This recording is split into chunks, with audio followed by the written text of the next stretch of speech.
The following presentation is brought to you by Discovery Education, deepening the world of digital and video learning. Discovery Education connects to a world of learning.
Let's take a journey down Europe's Rhine River.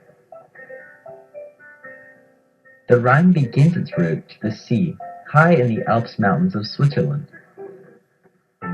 It collects water from other mountain streams as it flows past alpine villages. It continues along the border of the tiny country of Liechtenstein and then flows into Lake Constance. This lake forms part of the border between Switzerland and Germany. After the river leaves the lake, it plunges over the Rhine Falls and flows westward, marking the border between Switzerland and Germany. Then it turns sharply to the north and forms the border between Germany and France. Here, it flows through a broad, flat valley. The French side of the valley is bounded by the Vosges Mountains. Vineyards stretch up the lower slopes and castles guard the heights. On the east side of the river, in Germany, the Black Forest rises above the valley floor. These mountains are named for the dark, evergreen trees on their slopes. Continuing northward, the river flows into German territory. By now, the Rhine has become a large river because of the waters of the many tributaries that flow into it. Large barges move up and down the river carrying many kinds of goods. Cities and factories line its banks. Then, the river enters a deep gorge where it has cut its way through the rocks of an old plateau. Many towns line the river in its course through the Rhine Gorge. Castles loom on the cliffs above the towns. The robber barons who built these castles used to collect tolls from boats passing along the river. The Rhine leaves its gorge south of the city of Cologne, where it flows past the towers of the city's cathedral. Further north, many factories have been built along the broad plain where the Ruhr River flows into the Rhine.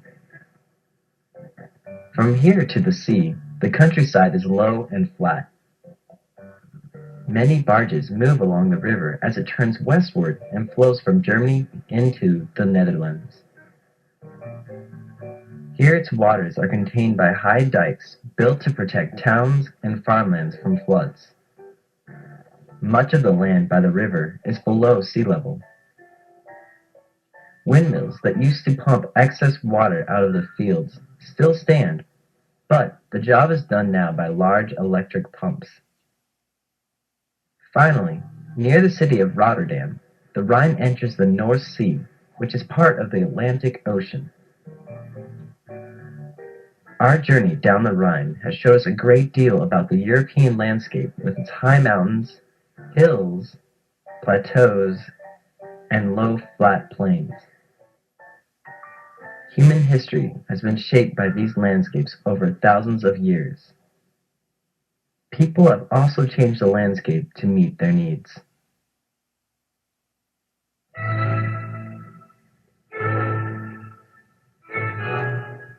Europe is often called a continent, but it is actually a large peninsula that extends westward from the great landmass of Asia. Because Europe and Asia join each other across a broad area, geographers point out that they are not really separate continents.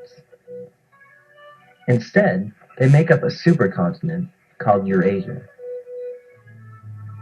The geographical region of Europe described in this program includes the part of the European subcontinent that lies west of Russia. There are many separate countries in modern Europe. These are usually grouped into major subregions, such as the British Isles, Western Europe, Scandinavia, Central Europe, Southern Europe, and Eastern Europe. Europe includes several large islands. The islands of Great Britain and Ireland lie in the Atlantic Ocean to the northwest of France. Iceland, an island located in the Atlantic far to the northwest of Great Britain, is also considered to be part of Europe. Sicily, Sardinia, Corsica, and Crete are large islands in the Mediterranean Sea. The Mediterranean separates Europe from the continent of Africa. 3 large peninsulas extend continental Europe southward into the Mediterranean. The easternmost peninsula is the Balkan Peninsula, with the country of Greece at its southern tip. Greece is separated from Turkey by the Aegean Sea. A small part of western Turkey is in Europe, but most of the country is in Southwest Asia. The Aegean Sea is full of many islands that are famous in Greek mythology. The long, narrow Italian peninsula lies west of the Balkan Peninsula. The country of Italy is shaped sort of like a boot. West of the Italian peninsula is the Iberian Peninsula. Spain and Portugal share this land area. The eastern coast of the Iberian Peninsula lies along the Mediterranean Sea. The western and northern coasts face the Atlantic Ocean. A huge rock called the Rock of Gibraltar juts into the sea where the Mediterranean waters meet the Atlantic. Here, a narrow body of water called the Strait of Gibraltar separates Spain from Morocco in North Africa. Northern Europe also has peninsulas and islands. The large Scandinavian peninsula is shared by Norway and Sweden. Below the Scandinavian peninsula is the country of Denmark, which is made up of several islands and a peninsula that extends northward from mainland Europe. The Baltic Sea separates Scandinavia from the rest of Europe and, like the other seas, has been an important avenue for commerce for centuries. With so many islands and peninsulas, Europe has thousands of kilometers of coastline and many good harbors that can provide shelter for boats. Europe also has many navigable rivers. A navigable river is one that boats can travel up and down for a long distance. The Rhine and the Danube are Europe's most important navigable rivers. Both of these great rivers have their headwaters high in the Alps. In contrast to the Rhine, which flows north and west, the Danube flows south and east.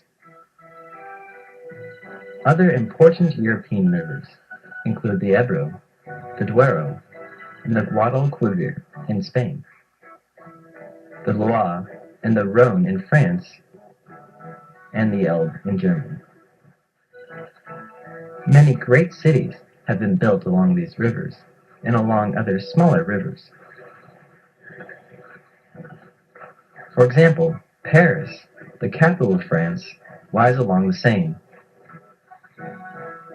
The Thames winds through London, the capital of England, and the Tiber flows through Italy's capital, Rome. In addition, Europeans have built many canals that connect one river with another to make it easier for barges to move from place to place. With so many navigable rivers and so many seas and harbors, it is not surprising the Europeans have long moved their trade goods and themselves from place to place along these water routes. Modern Europe also has very well-developed systems of railroads and highways.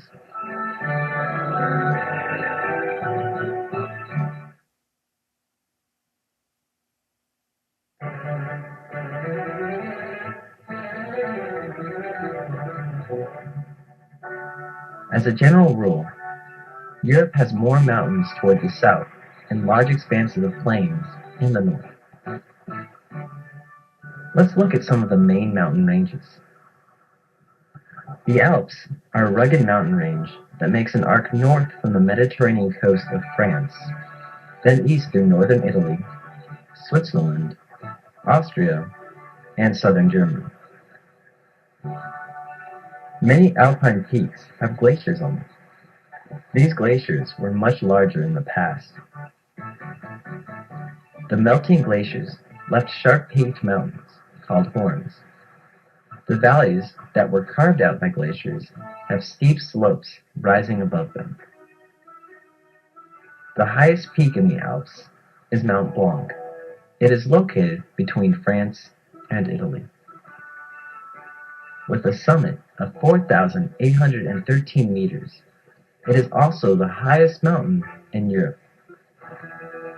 Although the Alps are high and rugged, there are many passes through them. A pass is a route through the mountains that is relatively easy to travel. Because there are so many deep valleys and low passes in the Alps, these mountains have never been a major barrier to the movement of travelers, trade goods, or armies. It is even easier to cross the Alps now because many tunnels have been built to connect the valleys. The Pyrenees Mountains, on the border between France and Spain, are more of a barrier to travel. There are few passes through their steep slopes. Other major mountain ranges in Spain include the Cantabrian and the Sierra Nevada Mountains. The Sierra Nevadas are famous because they once sheltered Granada, the last Muslim kingdom in Spain. Many beautiful palaces recall a time of Muslim rule.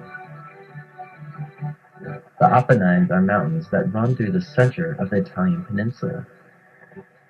The many stone hill towns in the Apennines remind us of a day when high places offer protection against enemies.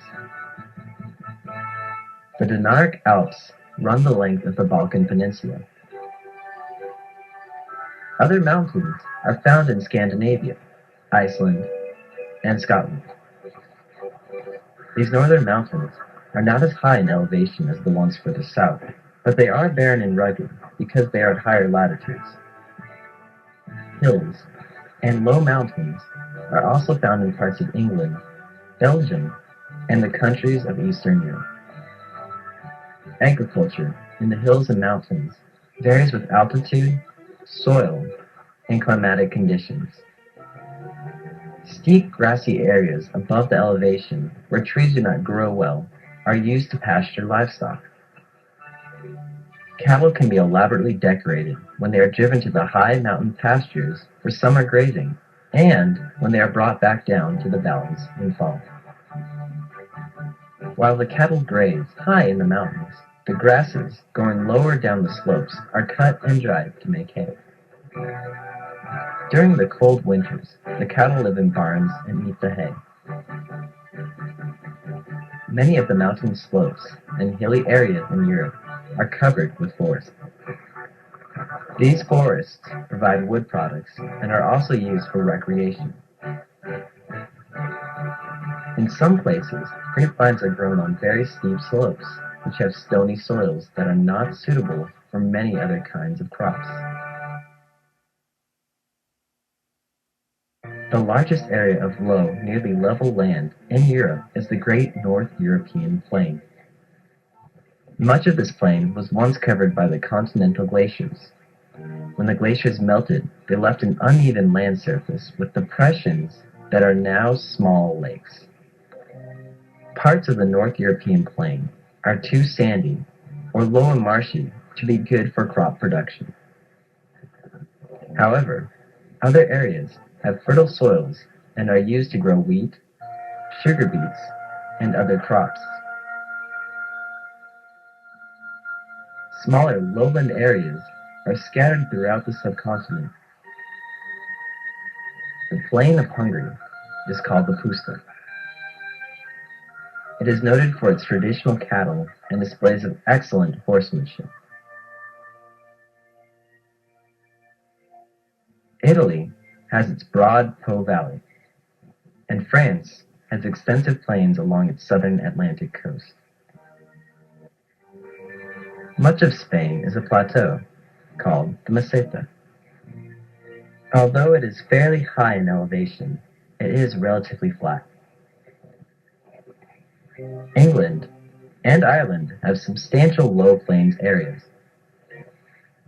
A wide range of crops are grown in these various lowland areas. The types of crops vary with the climatic conditions in each region.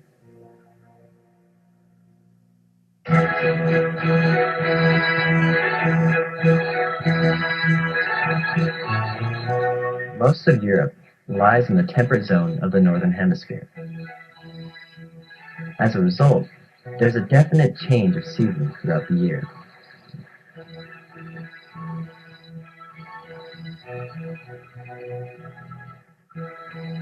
Seven different kinds of climates can be found in Europe. Subarctic and tundra climates are found in Iceland and northern Scandinavia.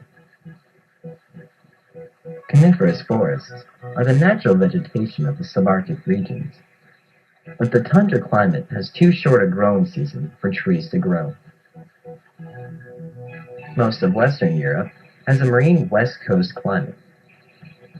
This type of climate is relatively mild because of the influence of the prevailing westerlies, which are marine air masses that blow westward from the Atlantic Ocean.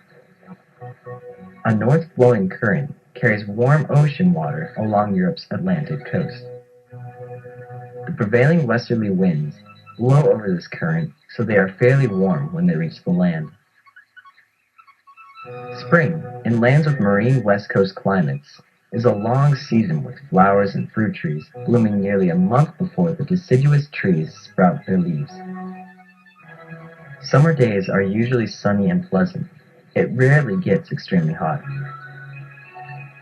However, clouds can cover the sky at any time, and summer rains are not unusual. The moderate summer temperatures and the frequent cloud cover result in low evaporation rates. This is good for agriculture because moisture is available for plants throughout the growing season. The weather in late summer and early fall is often dry in the more southern parts of this climate zone. Dry days provide good harvesting conditions for grapes, apples, and many other kinds of crops. In Western Europe, winters are rarely very cold, and snow is unusual except at higher elevations. More easterly parts of Europe have a humid continental climate. These lands are further from the sea, so they are less affected by the moderating influence of the prevailing westerlies. In addition, they are more likely to experience very cold winter air masses from Siberia. In these areas, summers are warmer and winters are colder than in locations with a marine west coast climate. Snow usually covers the ground in winter. These areas also get ample rain in summer and are good for growing crops. Much of the land is planted in wheat and other grains. Parts of northeastern Italy and the interior of the Balkan Peninsula have a humid subtropical climate. Here, the summers are hot and humid, and winters are fairly mild. Corn, brought here from the Americas, grows especially well in this type of climate. Southern Europe enjoys a Mediterranean climate so named because it is found in lands bordering the Mediterranean Sea. This type of climate is characterized by hot, dry summers and mild, rainy winters. Cork oaks and olive trees are among the useful plants typical of these Mediterranean lands. Oranges and other fruits that grow in warm weather do well in some areas if water is available for irrigation during the dry summers. The Alps and other high mountain areas are classified as having a highland climate. Lower slopes are warm enough to farm. Forests and pastures cover higher slopes. The highest summits may be covered with snow and ice throughout the year.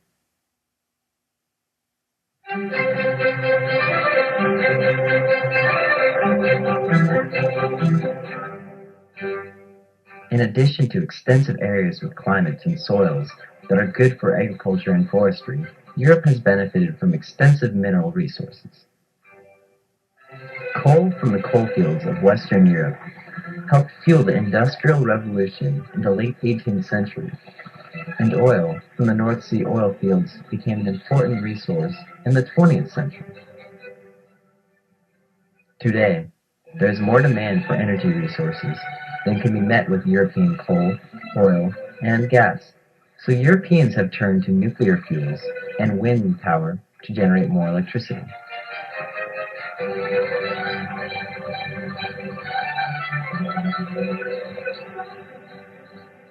Europe is the westernmost part of the great Eurasian landmass. Its islands and peninsulas give it a long coastline with many harbors, and it also has many rivers that can be used for transportation. Europe's ground and air transportation systems are also well developed. Proximity to the sea moderates the climate, and much of the land is suitable for productive agriculture. In addition, Europe has developed a modern industrial economy based on its many other natural resources.